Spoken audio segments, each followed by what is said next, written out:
Hello and welcome back to I Am the Lore Keeper, and as always, I am Brandon DeGroat, and I am the Lore Keeper today.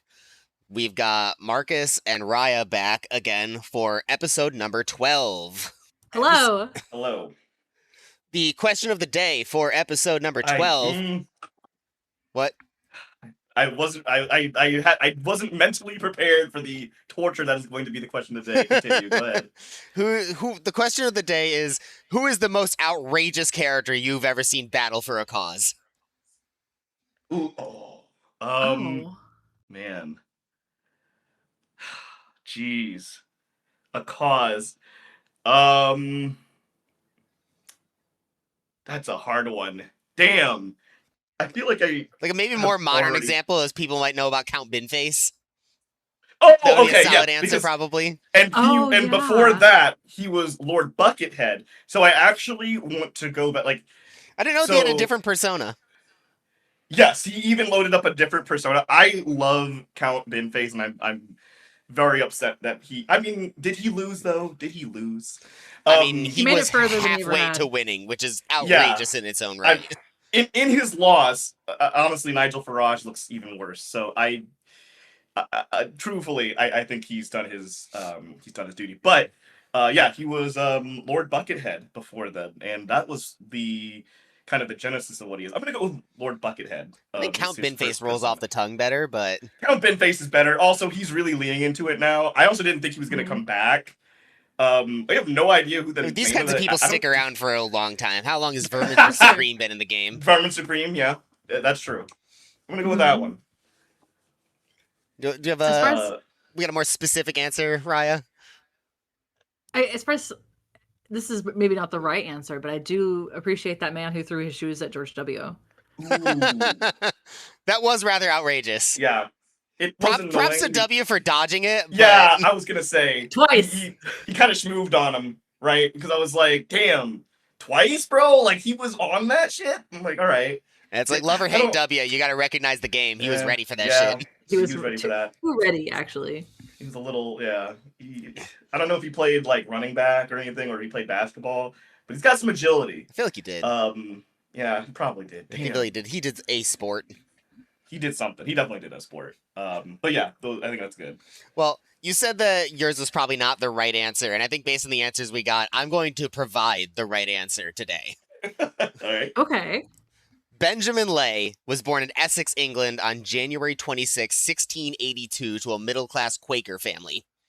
Benjamin was a very unhealthy kid when he had the kind of problems you do not grow out of. Benjamin Lay had dwarfism.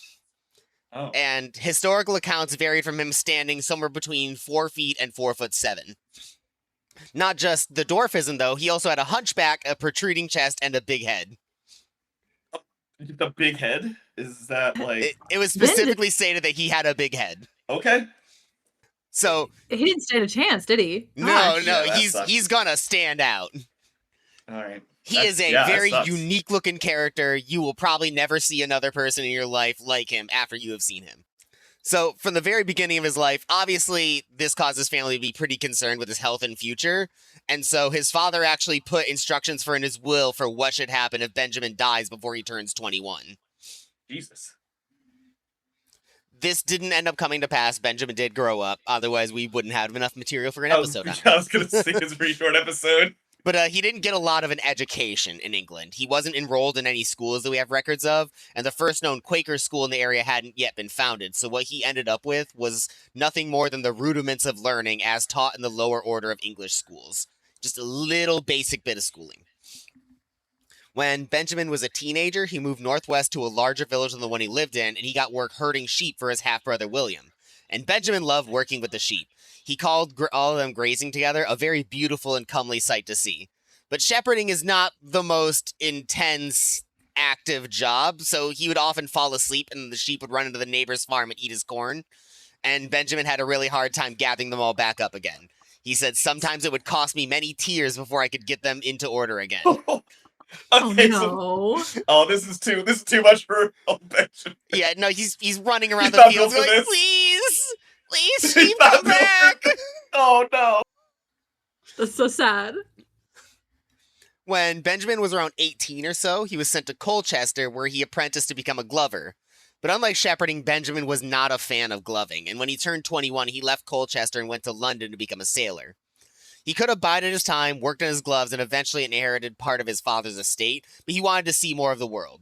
And he spent around a dozen years working as a sailor based out of London, and he learned the value of working with a community, as everyone had to work together to keep the ship floating for their own good. And from this career, he took with him the phrase, one hand to the ship, one for yourself. He was always focused on his community. He worked with people of all kinds from around the world, and he learned to appreciate them for who they were, declaring that he knew mankind in all nations, all colors, and all countries in the world. And it was as a sailor that Benjamin had his first encounters with slavery. He had met men who were or had been slaves, ran into people who themselves worked in the slave trade, and just generally heard a lot of stories about it. He related the things he'd seen to a Bible passage declaring that God made everyone of one blood, and he took up a lifelong cause of abolitionism, telling other Quakers that God didn't make others to be slaves to us.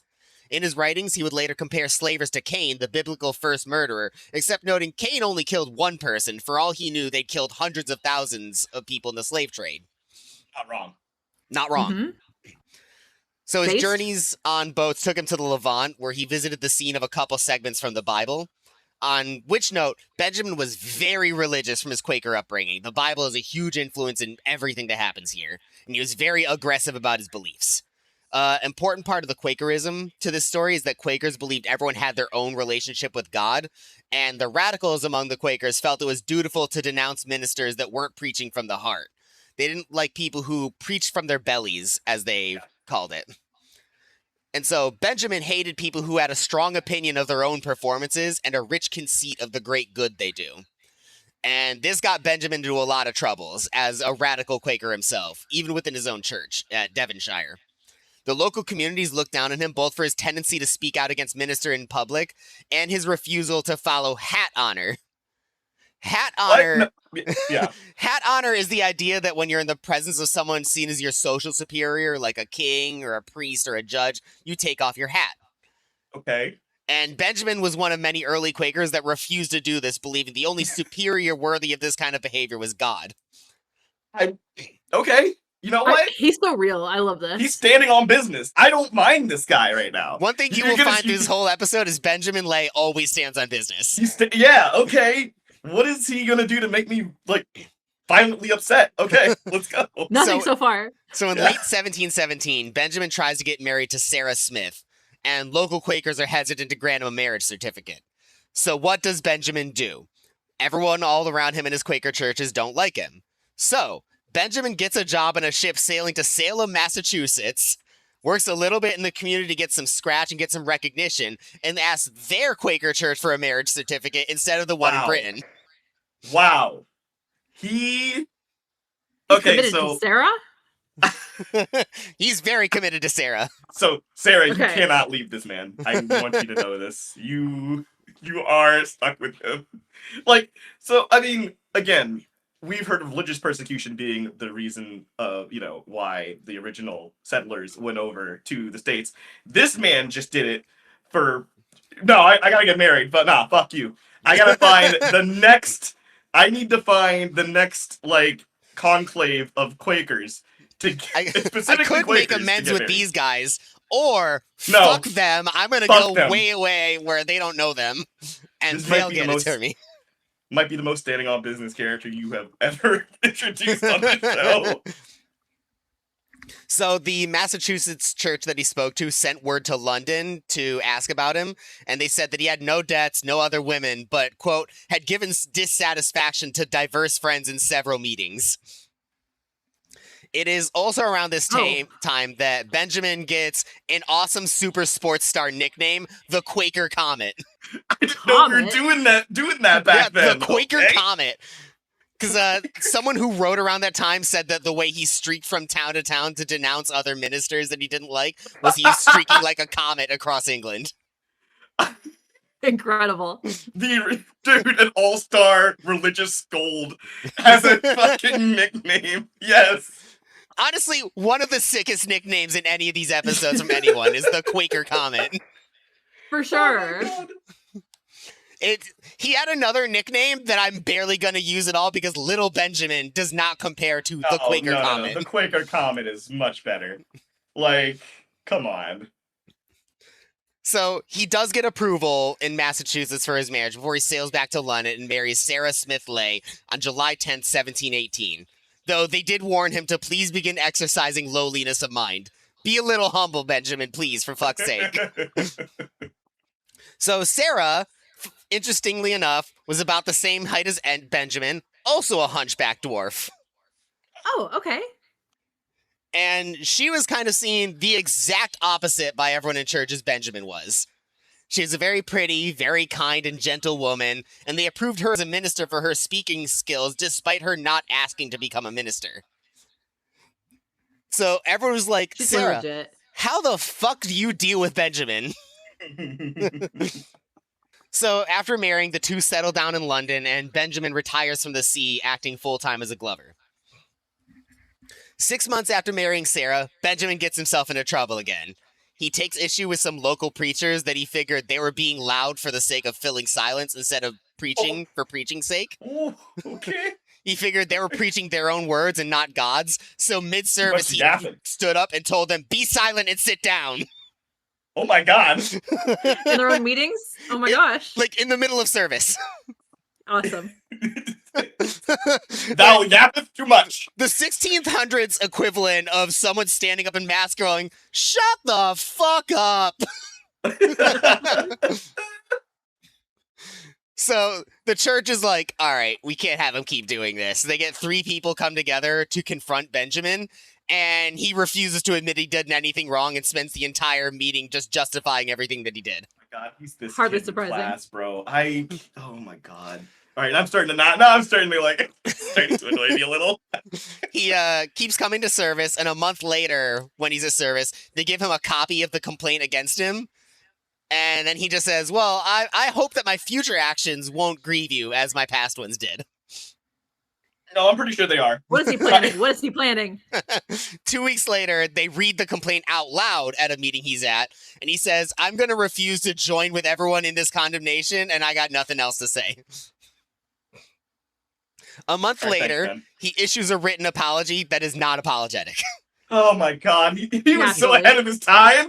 He did the like YouTuber apology too. Oh my god. Incredible. He said it appeared that friends were grieved on his account, and he hoped that his actions wouldn't bother people in the future.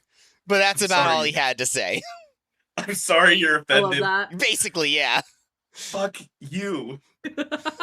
Oh my god, now I'm starting to really starting to slide over to the other side. So the congregation did not accept his apology. Not apology, of course not. Yeah. And like Benjamin got the initial marriage certificate, and they said, unless you give us a real fucking apology, we're not giving you your marriage certificate. Oh my god. Oh. They said no. You can't have her. And they also added an addendum that they were bothered by the time that he shook his cane at another churchgoer at a meeting. I don't know why. It's much more funny to me. They just made sure to be like, and on top of everything else, you shook your cane at someone. That feels very Shakespeare. You bit your thumb at me, sir. You shook your cane at me, sir. You thumb your nose at me? Like, okay, like... So Benjamin's like, you can't do that. You already approved my marriage certificate. You can't keep that from me. So he goes over their heads to what's basically the London HQ. And they say, look, we don't like what Benjamin's doing, but he is entitled to his marriage certificate. You have to give it to him. He Karen'd? Yeah. And it worked. But people do still kind of fucking hate Benjamin. Yeah, that's not going to change. So 2 months later, he and Sarah moved to Barbados in the fall of 1718, where Benjamin basically becomes a merchant on the docks.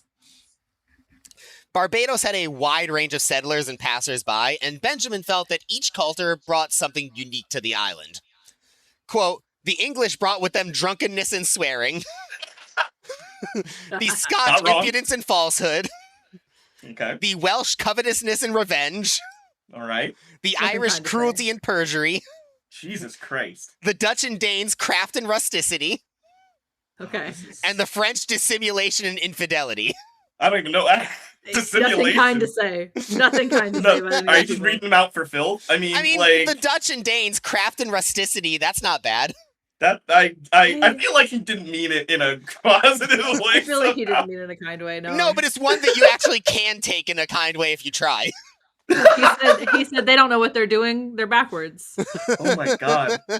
I mean, like this combined with like his. You said he has abolitionist sentiment, so yeah, like this person is like on the right side of history. It's just he has just zero chill about it. He is insufferable. Like he is zero chill.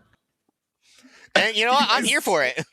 Yeah, it's about time that the worst person you know has made a great point. Like Onion Meme is now on our side, so I'm fine with this. This is good. I can take this.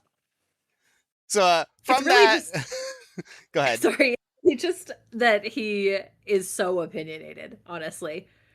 So from that previous quote, Benjamin not super fond of Barbados and the people in it. I think he's okay with Barbados. Everybody coming to Barbados is the problem. But he said nothing about the people of Barbados. But far more than those people of Barbados and everything he described, Benjamin hated Barbados because the amount of white Europeans were far outnumbered by black slaves, 7-1. Yeah. Initially, Benjamin would see that people who stole from him were whipped, but as he came to see Barbados as a land of barbarity and ill-got wealth, seeing more and more enslaved people starve to death in the street and resolve to talk to them, understand the situation better and bettered himself, and he stopped really seeking punishment from people who stole from him. One slave that Benjamin talked to was a cooper who worked for a guy known as Richard Parrott. The cooper was a very skilled craftsman, but Parrott was an absolutely brutal son of a bitch, and he whipped all of his slaves every Monday morning just because. Wasn't a punitive thing, just to send a message. And the cooper told Benjamin that Parrott wouldn't be whipping him the next Monday morning, and he killed himself that Sunday. That's awful. Yeah. Oh, here comes the rage. Sarah came across a naked guy hanging in the air, beneath him a flow of blood. She went inside, finding a fellow Quaker as the slave owner, and the guy declared himself to be fully in the right because the guy ran away for a day or two. Which implies to me that he came back. Yeah. And still, that happened. So, Benjamin and Sarah were horrified at what they called the hellish torments that they saw in Barbados, and it reinforced their abolitionist views even further, as you'd hope that would do to anyone. Benjamin declared that the sugar harvested in Barbados was made with blood and despairingly wondered when things would end. And so this is when the Lay family starts hosting events at their home, and they start feeding anyone who comes by, drawing bigger and bigger crowds of enslaved people, some disobeying their owners to do so. The slave owners of the island got more and more pissed with the Lays as they held meetings, with hundreds of enslaved people showing up, and they sought to get them the fuck out of Barbados. But fortunately for them, the Lays did not really plan to stay in Barbados with or without their intervention. They didn't want the things they saw to become normalized to them from the constant exposure and have them become like the other people who lived there. They wanted to get the fuck out so it didn't have an imprint on them like that. Yeah. All told, the Lays spent about 18 months in Barbados before they moved back to London and rejoined their old church, who must have been just absolutely thrilled to see Benjamin come back. And so Benjamin's time in London picks up exactly where it left off. He immediately insults and denounces a minister who he called drunk on wind for preaching his own words. I love that. Oh my god, we need to bring back old insults. This is great. Oh my god. He's got so many good ones. And so, as always, he refuses to apologize, and then they read the complaint to him out loud at church, and he doesn't give a shit. I don't know why you keep doing that. It's just, like, honestly, it's putting him deeper in. Like, you're just pissing him off, dude. Stop. They said, seriously, they're like, public shame? He's like, public shame? That doesn't mean anything to me as a dwarf hunchback. Yeah, bro, like... He's like, no, you're the one that's getting shamed, motherfucker. Like, yeah, no, like, Seriously. look... You can't shame me. I've seen what you people do. Like, come on. Like. So 3 months after he comes back to England, they kick him out of the church. I mean, yeah. But there's a bunch of religious people in this community who do care about Benjamin, either him as a person or like his soul in the religious sense. Is he about to do? So 2 months after they kick him out. Now, 2 months after they kick him out, a church member named Joseph North tries to deliver the complaint to Benjamin in person at his glover's shop. And so North hands Benjamin the note, and Benjamin looks at it for a moment and then just throws it out the window. I think you've been served. He throws it out. Like, no. Fuck. Great. So North goes outside, grabs the complaint, then goes back in and puts it on the counter again, and Benjamin just ignores him. Stop! Like, he doesn't care. No, deeply does not care. Meanwhile, Go ahead. He said, I've seen the horrors of the world, and I do not care about your little piece of paper. I'm Your sorry. boos mean nothing. I've seen what you cheered. Yeah, exactly. He's literally, come on, like, stop. Meanwhile, Benjamin is actually still going to the meetings. They're not doing anything to keep Oh him my from showing god, up. he's still going! I didn't even Nothing stops this man. Oh my god. He's just there. He's just there to be an asshole. And it's like, you're not part of our church. You don't get any absolution or saving. We're not going to talk to you. He's like, I'm still going to show up. I don't give a shit. He's like, it's a really twisted version of like, I showed up at my greatest hater's funeral just to make sure he's dead. But he's not. He's just there just to be nuisance. And yes, he is still publicly starting shit with ministers all the time. I was about to say, he stays standing on their fucking necks, doesn't he? Yeah, dude, this is like, yo, relax. So ultimately, though, he does decide to move again, and hears Sarah go to Colchester, near where his place of birth was, in 1722. Unfortunately for Benjamin, the local Quaker church told him they couldn't embrace him until he makes amends with his last church. So they find He's not doing that. So they find another different local church in Colchester. Yeah, I knew it. He's not doing that. Apologies if any of this becomes hard to track. There are so many local churches that get all entangled with each other over the course of this story. And so they join up with the Colchester Monthly Meeting, the CMM. And these guys are relatively unique for their time in that they allow men and women to join the same meetings. And Sarah becomes ingrained with them and joins part of their traveling ministry. Benjamin is still sometimes going to his old church, though, because it's right next to his place of work. He's fucking still. It's right across the street. I might as well pop in. It's too easy for him to be the biggest hater. It's just too easy. Benjamin says identify as a problem. Yeah. Holy fuck. And so now both of those churches are starting to feud, mostly because of the Lays. What? Awesome. I love it. Oh my god, now he's got allies. No. He always was going to. What do you mean? And so in 1723, the old church draws up new charges against Benjamin. And he finds out that they're drawing up new charges against him. And so he shows up, and before they read them, he asks, hey, before you read out charges on people, shouldn't you prove them? And then the minister says he'd forward that message, and Benjamin blows up and saying, you don't have a message, and in time, I'm going to demand you prove these charges, and I'm going to dispute them right the fuck away. Good. Yeah, like, stop, like, he's always going to, he is the preeminent stand-on-business guy. He is, before Black Air Forces were a thing, he is the Black Air Force project. Like, dude, stop. Just don't talk to him. Don't talk to him. This keeps getting worse because you continue to talk to this man. Stop, man. Damn Seriously. Also, did you ever think about the fact that maybe he has a point? Maybe he doesn't. I wasn't there. I don't know. But did you ever think about the fact that maybe he has a point? They're just upset that he's stirring shit entirely. Well, and not taking his hat off. The hat stays on during worship. Fuck. And so Benjamin is now starting to stir up so much shit in different places that he's getting the attention of the National Quaker Mission.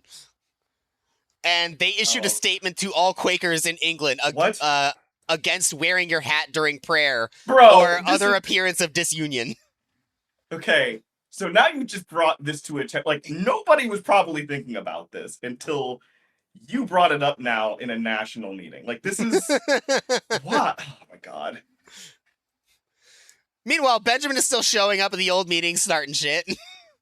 We're fucking kick him out! So near the end of 1723, finally, after years of this, they decide, I think it's time to bring this up to the justice of the peace. Okay, I guess. And then they go, no, that's too extreme. We shouldn't do that. Very Quaker That would of be them. crazy. I don't, like, we've been doing escalation this entire time. This is where, okay, fine, all right. Amazing. They're pacifists.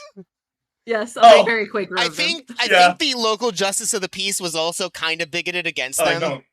Yeah. So instead, what they decide to do is they're going to add gross and abominable practices to the list of charges and read them anytime that he's disrupting.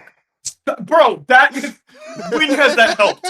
0 times that has helped. Stop reading. Like, you keep trying to read him for filth. He's just gonna respond with the same. Yeah, like, but now we're going to tell him that he committed gross and abominable practices, and then we'll see who's laughing. Y'all just made that up. Like, I fucking. March 1724, Benjamin starts shit. As always. You're gonna have to be a lot A day more ending specific. with Y? Yeah, you're gonna have to be a lot more specific. The specifics of this one weren't recorded.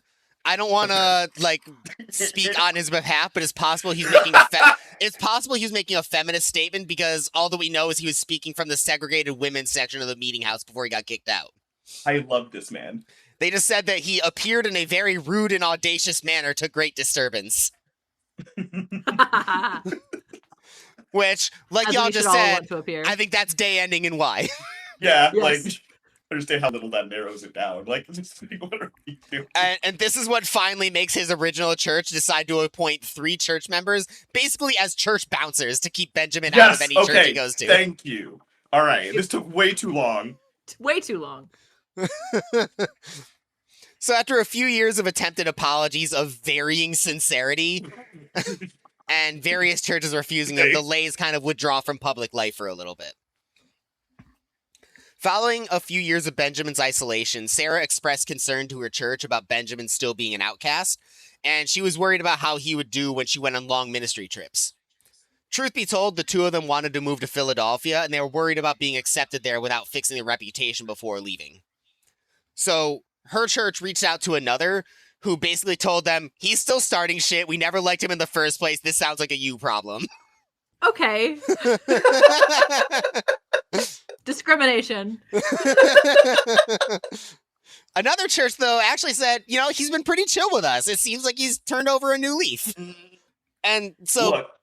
Benjamin spends a little bit of time ass-kissing, and then the original church gives him a send-off of basically, fine, do whatever the fuck you want. He's your problem. Get out of here. Get out of here. Yeah. Just get him out of here. 1731, right. Benjamin's name is finally cleared, and by March 1732, Benjamin and Sarah Lay are on their way to the United States, bound for Philadelphia, home of the second largest Quaker population in the world, where Benjamin sought to leave behind his old career as a glover to become a bookseller.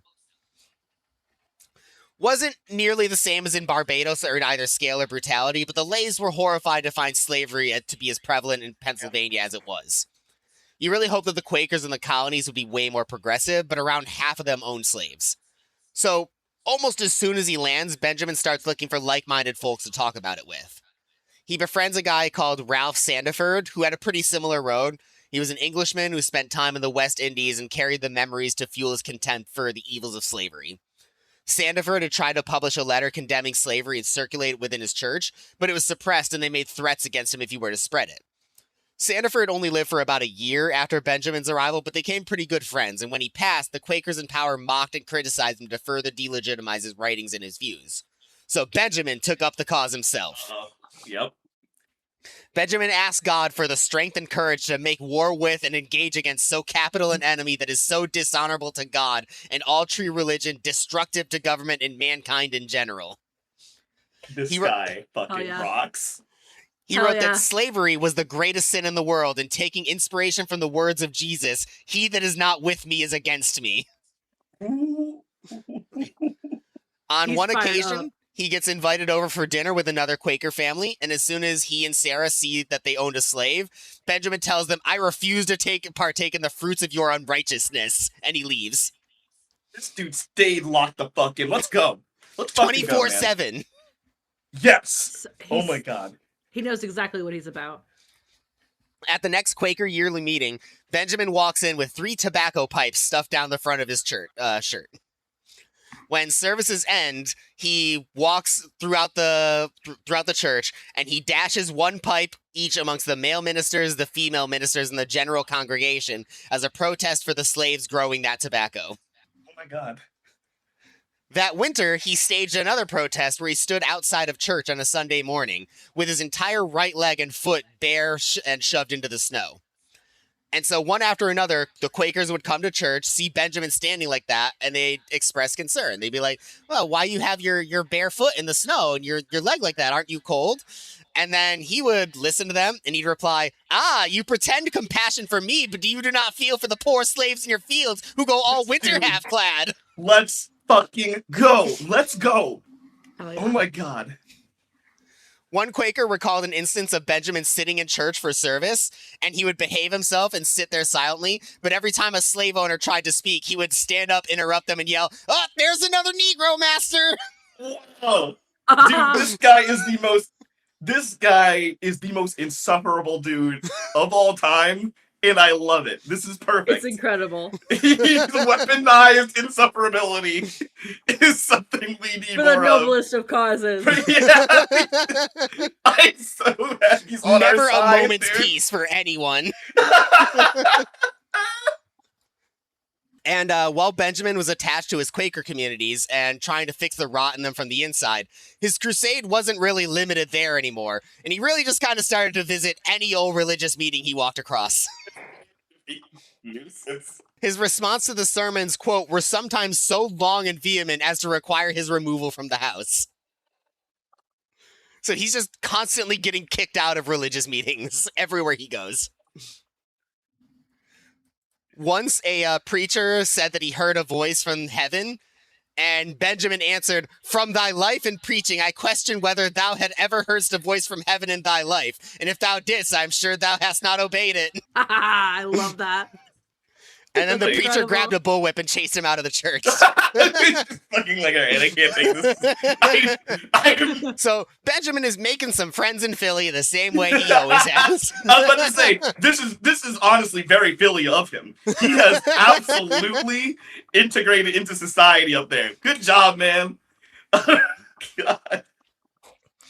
So around this time, one of the churches in England that he has bad blood with actually was sending letters into Pennsylvania to make trouble for him. Because they hadn't fucking let it go yet. We gotta... The grudges these people hold. So He told y'all you were bad, and you're proving him right. So Benjamin and Sarah move 8 miles north to Abington in 1734 to a town where Sarah's good friends with a local traveling minister. And so in 1735, Sarah passes away due to unknown causes. Damn. Oh, no. Yeah. And from here on out, Benjamin radically changes his way of living to better fit his ideals. Before, he and Sarah were living in Abington on the property of a fellow Quaker family that they knew. In the years after Sarah passed, Benjamin moved into a cave outside of Abington and made it into a small cabin. Okay. Uh-oh. He The planted only thing apple... holding him in check was Sarah. Oh, I my was about God. to say, like, that was holding him back, and now he's going to be 1,000% more insufferable, so... Honestly, he does something pretty cool with it. He, actually makes himself a nice little door and walls, at the entrance to the cabin. Okay. He plants apple, peach, and walnut trees. He makes a 100-foot apiary to keep bees on top of a large vegetable garden. This is cute. Okay. Okay. This is a dude's rock moment. Okay. Yeah. Let's go. At one point, there was a groundhog that kept destroying his garden. He went a little cray on it. He caught it, killed it, dismembered it into 4 pieces, and hung them at the corners of his garden as a warning to other animals. To other groundhogs? Yeah. I guess. Okay. I don't think that... So I don't... far be it for me to, I'm not one of those outdoor living types. I don't think animals can understand that. So... I think you did that for you, Benjamin. I think that was... if you wanted to do that, then okay. To his credit, he does very quickly realize, oh, that was fucking crazy. Yeah. That's... Okay, that's the limit. Okay, fair enough. Okay. And so he swears to never kill another animal again and becomes a vegetarian. Okay. Oh, all right. Really, he's a vegetarian right on Word. the edge of veganism. He still eats milk and eggs. Okay. But Honey, too, I assume? Yeah, and honey. Yeah, because he's got the apiary. Yeah. He starts making his own clothes so that he could avoid animal exploitation exclusively out of flax that he grew. He only ate what he grew. He only drank water and milk. His favorite food was turnips that had been boiled and roasted. That's a choice. That's Mm-hmm. all right. And so he's from England. He's from England. He's from England in the 1600s. Yeah, that's fair. He's from England. That's so, like, probably nothing. incredible. Okay. Yeah, that's It probably is incredible. There's no spices there. I'm surprised his stomach did not explode. Like, it smelled crazy in there. Like, oh god. And mean, again, though, he's standing on business, so. Yeah. Mm-hmm. Benjamin starts to become a local curiosity as the hunchback dwarf with a cave house. Even then. And he starts to get regular visitors, including Governor William Penn and Benjamin Franklin. Oh, interesting. Yeah, Benjamin Franklin regularly visited Benjamin Lay at his cave house. Oh. All right. Maybe you could, can you guys do something to help him out? Like, I mean, I guess he's technically... he's growing all of his own food. Like, yeah, fair. I don't know. So, meanwhile, the movers and the shakers in the Pennsylvania Quaker community are still trying to move against Benjamin, exchanging letters back and forth with the London organization. And Benjamin is still showing up at meetings of churches he's been kicked out of and letting them know exactly what he thinks about them. So he's still doing that. Okay, never mind. I was going to ask, like, with his, new life as a hermit, I was going to ask, he's like, all right, is he still though. Nope, he's not. That would have been preferable for the church. No, the Quaker Comet is still streaking across He's Pennsylvania, just like he did in England. Now he's openly calling for any slave-owning ministers to be entirely disowned from the Quaker community, calling them ministers of Antichrist. Yeah, they are. The main character of our story has now started stirring so much shit in Philly so often that the local Quakers again have created their own improvised police force dedicated to keeping him out of all Philadelphia churches. Look, I am rooting against the church as usual, but like, if y'all want a moment's peace, you really gotta you gotta start making like a human wall for this guy, because he's not gonna stop. He's not. He's made it so clear. He's made it so clear that he is going to stay on that neck. Okay, he's going to be on it. So you got to you literally have to watch out for this dude. I don't know how else is he gonna tell you. So with all this controversy, the two most influential Quakers in Pennsylvania write a list of grievances with him, using the one church in England still holding a grudge to back up their play to oust him from their community, despite others either not caring or feeling he'd properly made amends. And he gets kicked out of both the Philadelphia and Abington meetings, making 4 churches that he's been disowned from. He continues to go to meetings for, so... You just broke up really hard on that. Oh, damn. I was saying, he continues to go to meetings for those churches, so it doesn't do anything. Well, they got the local anti-Benjamin constabulary operating now. Yeah. You've got people being like, we've spotted Benjamin across town. He's going to the North Side Church. Let's get him, boys. Oh my god. Realistically, though, at this point, like you said, we know that him getting disowned from the church is just a symbolic thing. We know he doesn't need membership in a church to tell them exactly what he thinks of them. If anything, he's wearing it like a badge of honor. So, I mean... On April 10th, 1737, Benjamin attends a Quaker meeting where he sits silently and says nothing, but his reputation is so big that they force him out of the building anyway because everyone's wondering what the fuck he's up to. he's gonna do something, I know it. Being removed from church was pretty commonplace for Benjamin at this point. Hang on. Would you say that they were quaking in their boots? Oh, yes, I would. Oh my god. On one occasion, Benjamin was tossed into the street on a rainy day, and so he walked back up to the front door and laid down in front of it, forcing everybody to step over him on their way out, so they couldn't ignore him. That's next level, just petty as fuck. For sure. 1738, Benjamin Lay becomes a published author. He demonstrates for everyone that book and article names have come a long way in 300 years, following the publication of, quote, all slave keepers that keep the innocent in bondage, apostates pretending to lay claim to the pure and holy Christian religion of what congregation soever, but especially in their ministers, by whose example the filthy leprosy and apostasy is spread far and near. It is a notorious sin which many of the true friends of Christ and his pure truth, called Quakers, has been for many years and still are concerned to write and bear testimony against as a practice so gross and hurtful to religion and destructive to government beyond what words can set forth or can be declared of by men or angels and yet lived in by ministers and magistrates in America. So he doesn't need to write anything else because he already wrote it all as the title. Yeah. The first essay. No, I'm sorry. Brandon, I didn't catch that. Could you say that again? No, please don't do that. So how small was the font on the cover of that book? Because, like, I need to... like, there's no way that fit on the... Books were new. They hadn't figured out titles yet. And so his friendship with Benjamin Franklin does him a lot of good here. Benjamin Franklin does a lot of editing on this for him. Also, Benjamin Franklin, also very weird, too. So, like, historically, yeah, those two fast friends, not surprised at all. Lay knew he was a first-time author, and he felt really anxious about his ability to put together a solid piece of literature. And despite being a well-read bookseller and having probably the largest collection of Quaker literature in the Americas, he called himself illiterate in his book. And so he just asked Benjamin Franklin to just publish the sections in whatever order you feel like is going to work best. And so Benjamin Franklin did a lot of editorial work to help out the Quaker Comet.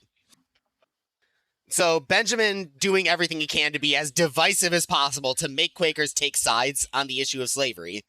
And he's ensuring that traveling ministers on his side have lists of various people open to abolition to help grow unity and spread abolitionist literature. He's coaching these guys on what to say to pro-slavery Quakers in the meetings, and he urged them to respond to confrontations with, quote, if the coat fits thee, put it on. I had no particular in view.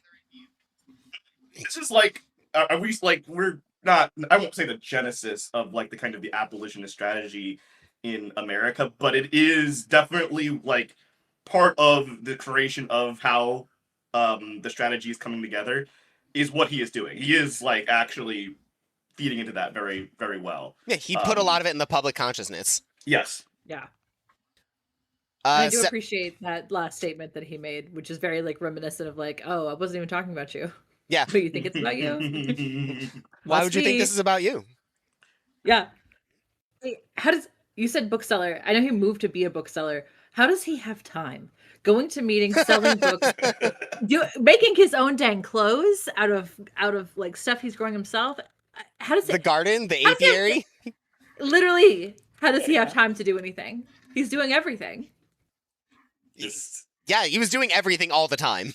Yeah, this is like between his constant civil disobedience of just, you know, being absolutely I would argue so he was very much not being civil a lot of the time. Not civil. Yeah, I was gonna say dis-civil, but like technically speaking, in the like purest sense of the word, he in that it's non-violent. Yeah, but yeah.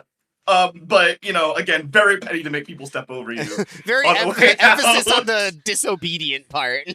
Yeah, as he's being the Mo has to kick Barney out of the bar meme every single time.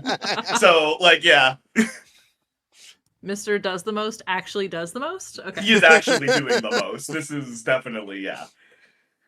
On September 19th, 1738, about 3 weeks after the publication of his book, Benjamin attended service at a Quaker church in Philly because these people sucked at keeping him out. Dude, like... This is after the establishment of the, like, anti-Benjamin police force. What are you doing? You have one job! Like, they missed the word. Their scouting network wasn't on the top of its game that day. Man, you gotta tag this dude like the animals in the Serengeti. Like, please, bro, come on! And so he lets other people speak, and as things die down, he rises to speak, and he's wearing a long coat. And he yells about how God made all men equal. He yells about the golden rule to treat others as you want to be treated. And he yelled about slavery being the greatest evil in the world. Then he takes off his coat, and underneath he has a military uniform, a sword, and a Bible. Benjamin raises the sword and the Bible as he shouts, "Thus shall God shed the blood of those persons who enslave their fellow creatures!" And he thrusts the sword into the Bible as it begins to ooze red liquid. Ooh. Oh. He stuffed an animal bladder full of pokeberries and put it into the Bible beforehand to create the perception of it bleeding when he stabbed it, and he got fake blood all over the slave owners in the front row.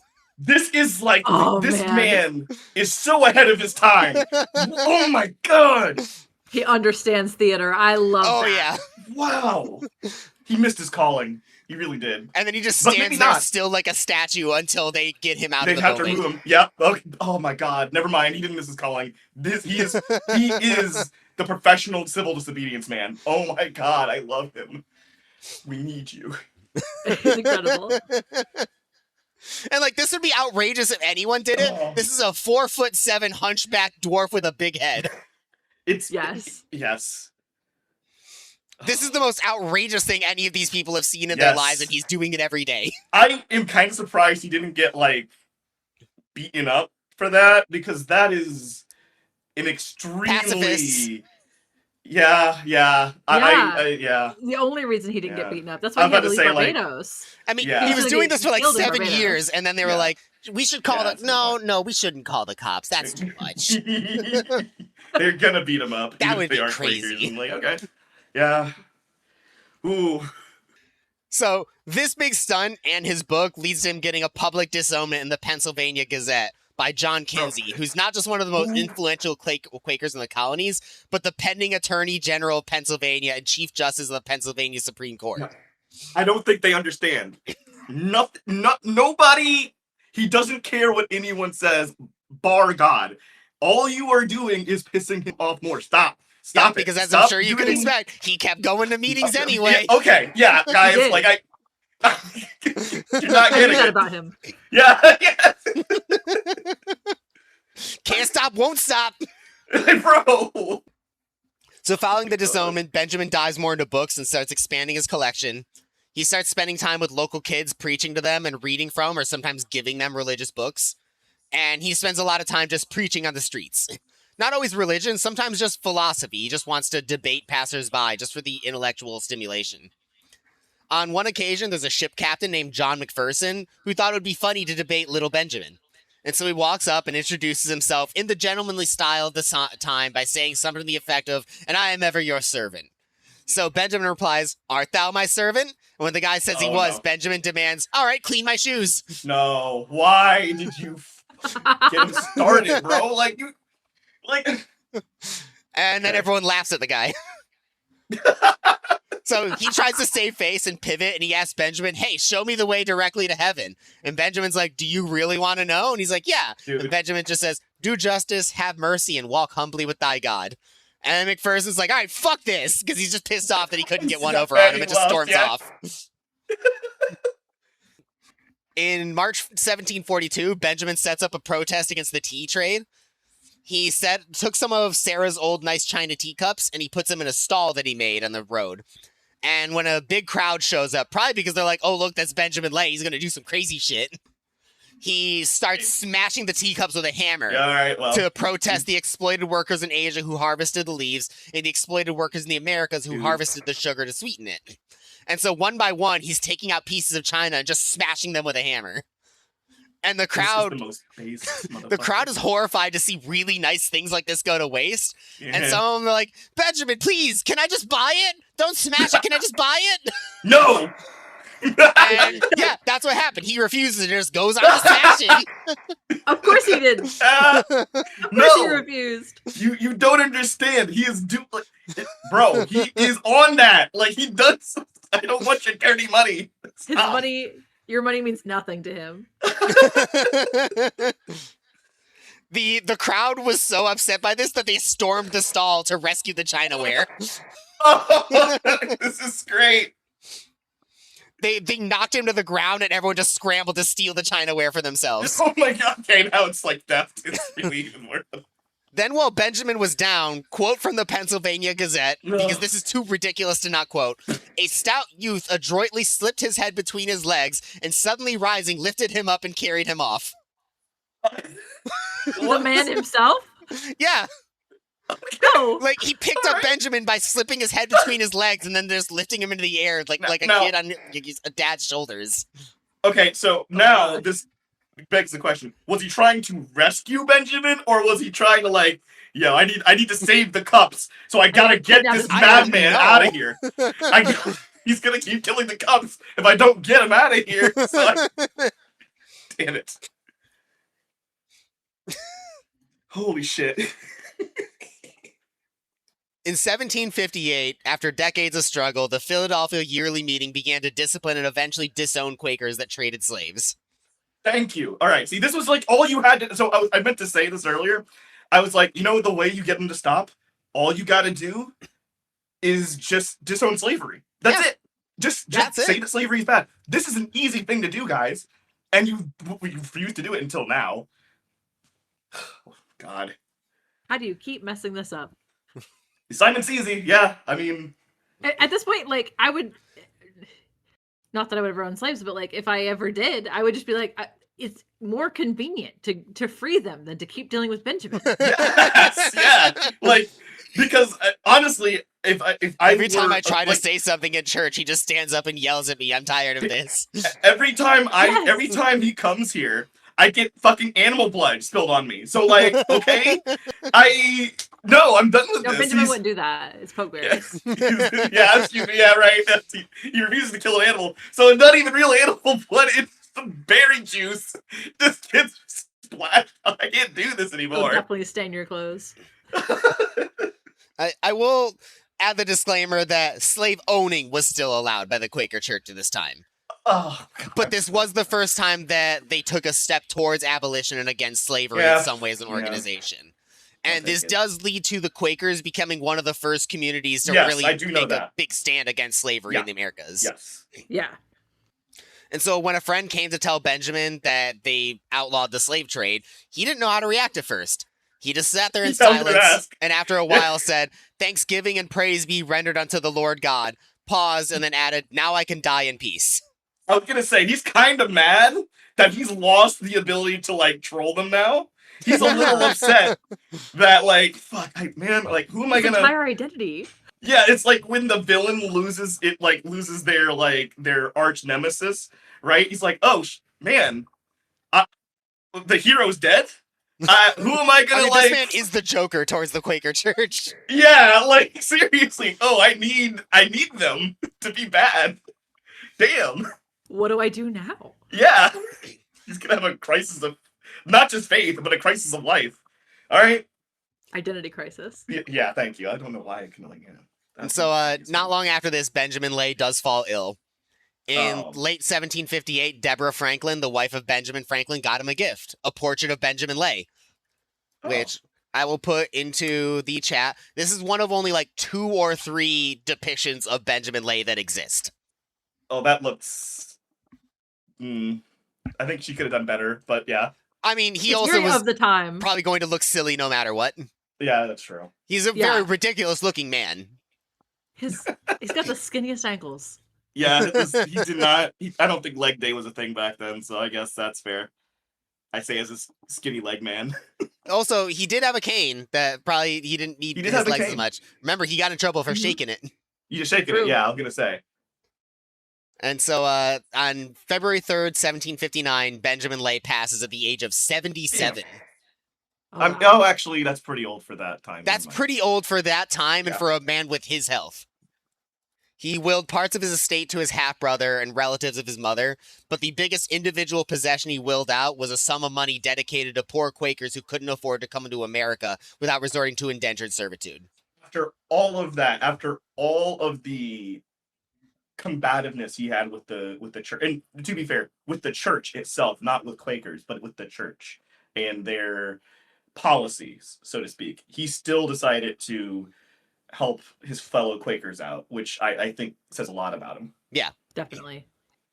And that's... he kept showing up. He cared so much. Cared. About one thing he always did was show up. Yeah, he will not. He knew that.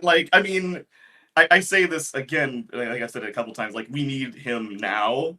Like, he is he knew the power of him, like of his actual self being there, right? He knew that had a lot of power. Being uh being a nuisance meant so much because you could not really like it. Some of it is because obviously the Quakers were pacifistic, but as I just looked to see his book title in the chat, but yeah, he knew that had a lot of power. Good God, look at that. They had to put it in like postscript font. Like, oh my God, dude! Like, come on. You guys can't see this out. I hopefully Brandon will put this in like the show notes or something. But like, this is insanely small. It's so stupid. They hadn't figured out book titles yet. Book title. Not yet. Oh No. my God. Although I think it's better than Akatar as the book title. Oh my God. Oh. Yes, I know about that. I'm sorry, viewers. I'm sorry. Anyway. Yeah, that is episode 12. All right. Incredible. You could not get me to hate that man. No, I don't care absolutely how not. insufferable. He's a hero. There's some characters I do where it's like, either you're going to love Carlos Kaiser or you're going to hate Carlos Kaiser. Either you're going to love Benjamin Lay or you're a bad person. Yeah, I was about to say, he was on the right side of the street. Honestly, he was...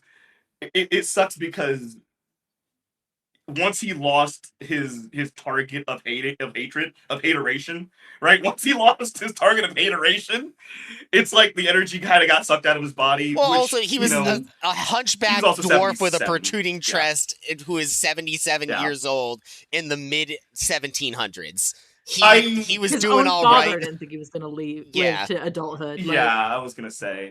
It's almost... It's one of those things that was just kind of... it felt like it was. It's almost like felt like it was his time to go. Like he did his job, and now it's so time for someone else to take up the torch. Now his watch has ended. Yeah, yes, very much. Now his watch has ended. Type ending there, but God, he was so. I don't think we've. Has there ever been a more I stand on that business person on this show? No, absolutely not. No. Not even and never close. will be again. And I don't think. I was going to say I don't think we're ever going to get. It's hard to find like someone that we can say absolutely this man stood on business more than Eddie Shore. Just oh my God, yeah. Truly. This man went across the ocean and found more people to hate. I was like, no. Literally woke up earlier in the morning to start hating. Like, truly, we should have known when he said, "F y'all, I'm gonna go to the Americas in order to get married. I hate you all. I hate all we y'all." Should have known. And he's gonna be a fucking problem. They kept saying your band, and he kept saying LOL. Oh yeah. Also, like, bro, keeps adding another verse to his diss track every time you say something else. He's just gonna add another line, bro. Like, stop. Like, he's Kendrick. Please. Please. Instead of saying fork found in kitchen, I'm gonna start saying Ben Lay found in Quaker meeting. In Quaker meetings. Like, honestly, I really thought he was gonna like make his own like. He was going to become a separatist of the Quaker faith because I think he was too humble. Yeah, I think so too. Because like I was primed to make I'm going to start my own church with blackjack and hookers joke, and it never came. And I was like, wow, he really didn't do it. But then I'm going to start my own church with books and veganism. Books and vegans. Like, it's like, and honestly, I think that would have been. If he had, it would have probably been like the biggest like he would have had a congregation of abolitionists, and it probably would have been really, really good. But he was too humble. He was too. Yeah, I think you go back. I don't think he was. Founding your own sect requires you to have the mindset of I know better. And this is a guy who had a huge book collection, was selling books, was friends with a guy who ran a printing press, and was like, "Oh no, I can't do books. I'm illiterate." Didn't know what illiterate meant, clearly, because I'm like, you are writing, Ben. You're writing. Damn it! You know what words are, Ben. Too humble. Yeah, he was too humble. But that's look at all the words you got in your title. Me writing my dissertation, I'm actually over it. But you see, you see that I actually don't know what I wrote. I just this is all God who's writing this. I don't know what you're talking about. I didn't write any of this. Yeah, no, that this guy is one of the most awesome characters we've had in the show. So I'm glad I was here for this one. No, everyone must love Benjamin Lay.